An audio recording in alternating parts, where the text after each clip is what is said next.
I'm Tina-Desiree Berg with Status Coup News. This week, we've had a sort of celebrity spat going on with Jimmy Kimmel and Aaron Rodgers. This has something to do with the Epstein list that came out? Feels like. That's supposed to be coming out soon. Look, this guy's been waiting in his wine cellar. Yeah. I've been waiting in my wine cellar for this thing. A lot of people, including Jimmy Kimmel, are really hoping that doesn't come out. All right.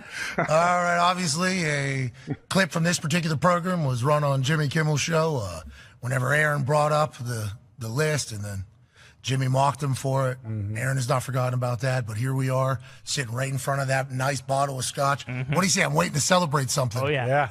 He's been waiting. That's the one. You've been waiting. Hey, I'll tell you what, if that list comes out, I definitely will be popping some sort of bottle. And I thought the best person to sort of break this down with us is Chuck Modi. Chuck is a sports writer who also covers social justice issues. So welcome, Chuck. How are you doing today? Hey, Tina, welcome. How are you doing? I'm good. I'm hanging in there. Off the bat, let me ask you this. If you've only peripherally heard that this is going on, what are some of the key points of where this beef is stemming from, and why does it matter? It matters because when you're talking about someone potentially being a pedophile, when you're talking about that, when you're saying someone's on Epstein's list, right, you better be right. You know, there's some things you can be sloppy with. I've been sloppy. I've said sloppy things. We all have. You don't insinuate. I really don't. I think Rogers' words were, I really would hope Epstein is not on that list. Well, why would you put that out there? And once you put something like that out there, you see social media, people start talking, and then you can't really pull it back. So when he doesn't show up on the list, you can't pull it back. There's reckless, and then there's almost having liability, right? Defamation, yeah. Yes, I mean, so there are some things you cannot be reckless about. And it's also problematic is that he never apologized. If you're wrong about something like that, you apologize. He sort of doubled down. He didn't take a step back. If you're wrong, you apologize. And he wouldn't do that. And you cannot put stuff out there like that. Right. You say someone's on Epstein's list, they better be on Epstein's list. So what on earth? So he was on the Pat Mcafee Show, which is ESPN, right? Yeah. And he basically made cracks about Jimmy Kimmel.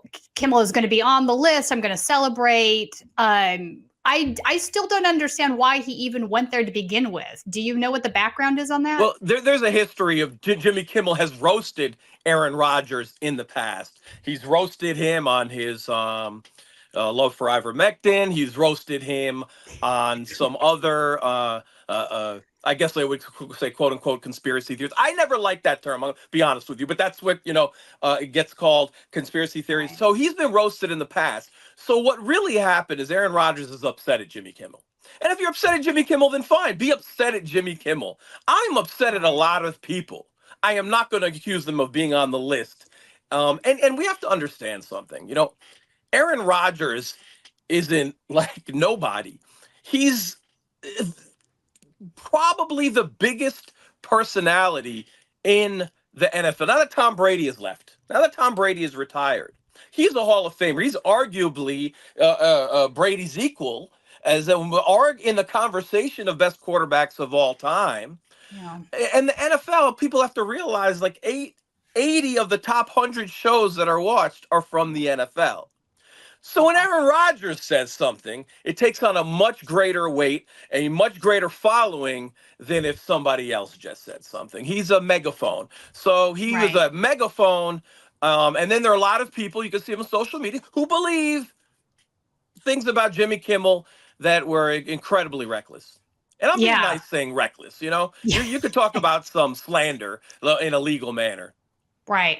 So let me ask you this. One of the things I saw was that, so going back to the ivermectin thing, you mentioned that. Yep. One of the things I saw was that apparently Aaron Rodgers has been prone to spreading COVID misinformation, that he's done it on a big platform, and that Jimmy Kimmel had been trying to hold him accountable for that.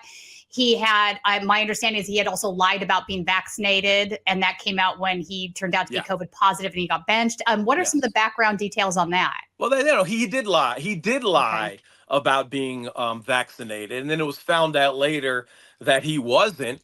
And then you should just tell the truth. Meaning, if that's your stand and that's the stand you're taking, you should tell the truth about that. And he did not do that. So, Jimmy Kimmel and a lot of people went in Aaron Rodgers. And Aaron Rodgers is very interesting also, is that, he's a lot of this is the last 3 years. When COVID hits, there are a lot of athletes that, they had time on their hands. They had time on their hands. They're watching all kinds of things. And for whatever it's worth, and I'm not denigrating psychedelic drugs, but he's openly said, I use psychedelic drugs, right? And, he's been experimenting. He literally was at a conference in Denver, a Denver psychedelic drug conference, talking about how many should be legal. And I'm not even necessarily saying I disagree, depending on what it is, disagree with all it, but I'm letting you know he's been dabbling. And, if you dabble a lot, you could go left, you could go right, you could go anywhere. And he's been dabbling at an advanced stage. It wasn't he had a couple of years in college. He was playing football in college. So, I think a lot of, what you're hearing from him is mixed in with that. So, yeah, my understanding, too, is that he's not necessarily a hyper political person. So I think a lot of people might take his comments to mean he's gone down some red-pilled rabbit hole where he's, a Trump supporter, part of the MAGA group. He has publicly said that he's not part of that he's just not very political.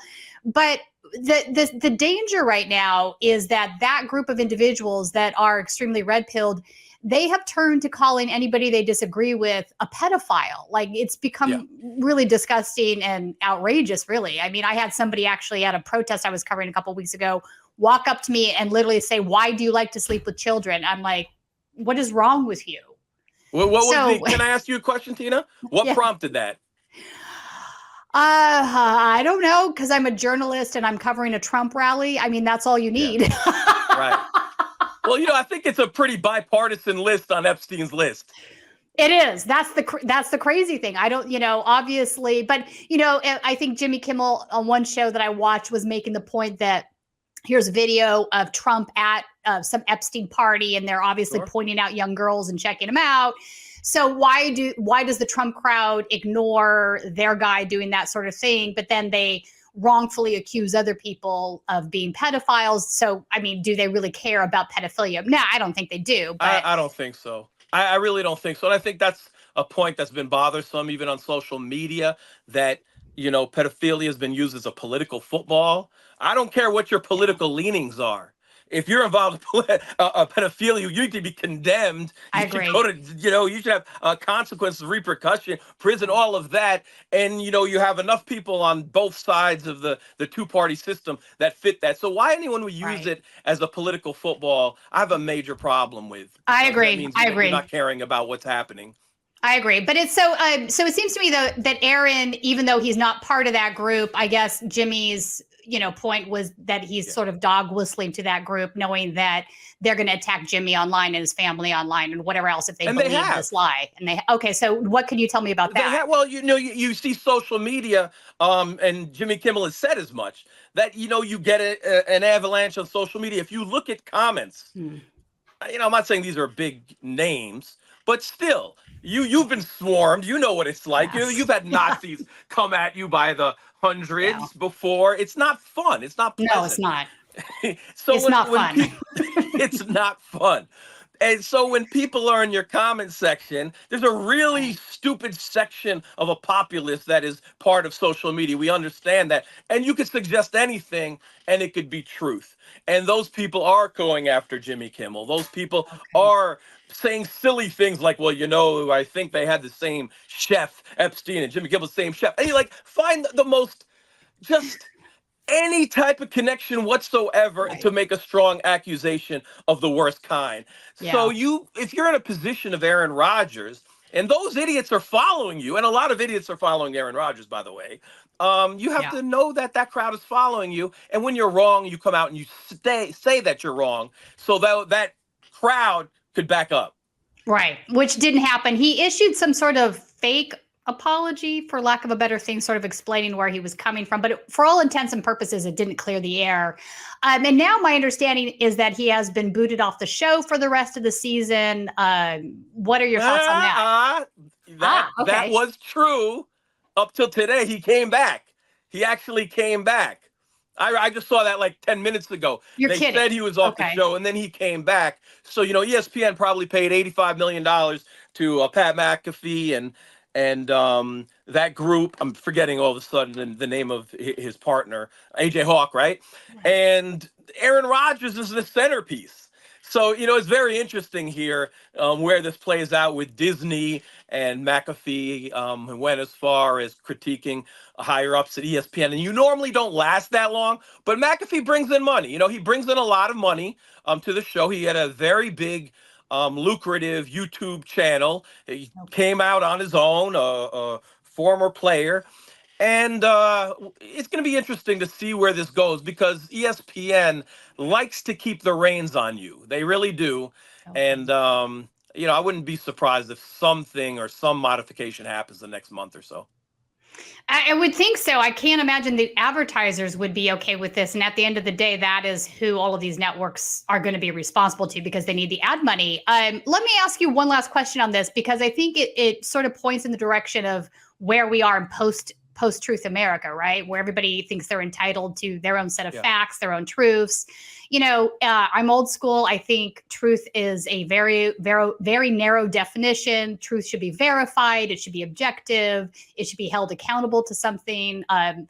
Anything less than that is just personal opinion. And that's fine. If you have a personal opinion, say it's a personal opinion. Let's not pretend that it's the truth. But a lot of these folks want their opinions to be truth, like with a capital T truth. Does that concern you?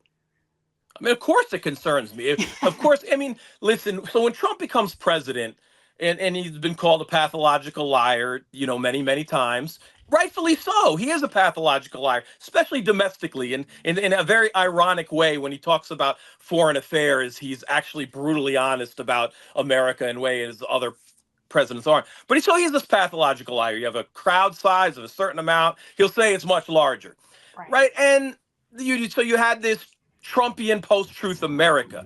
But you know what? It's not just Trumpian. Right now, you have Joe Biden making blatant lies of what is going on in Gaza. I mean, blatant lies. There are stories that are debunked about babies and beheadings and all of that has been completely debunked. And he's uplifting them. So that whole Trump post-truth era is not limited to Trump now. People are saying, you know what? Trump was effective. Trump was effective. He knew when you lied and kept lying, it will work. So you're seeing that across both parties more often at a higher level and intensity than we've seen in the past, because some people are saying, hey, you know what? It worked for Trump. I'm going to do it too. So we're in a very serious problem because truth is truth and facts are facts. I agree, my friend. Thanks for joining us and explaining this whole entire kind of gossipy mess this week. And also, if people want to follow you, are you still on Twitter or do you have another place where you want people to pay attention to your work at? Right now, I'm at Chuck Mo D1 on Twitter. I also co-host a sports and social justice and sports and politics show on WPFW on Thursdays at 10 a.m. It's The Collision with co-host Dave Zirin and Natan Thomas. And we get into where sports and politics collide. No, it's perfect. You guys you do a great job of that show. And that's listenable on the internet is my understanding, right? You could go on the internet as well, WPFW. It's a local DC independent channel. We're allowed to say Free Palestine on it, not just this week. We can say what we want, and there are going to be no repercussions because it is funded by people. Right on. Thanks, Chuck. Hey, it's been a pleasure. As always, Tina, keep up the great work.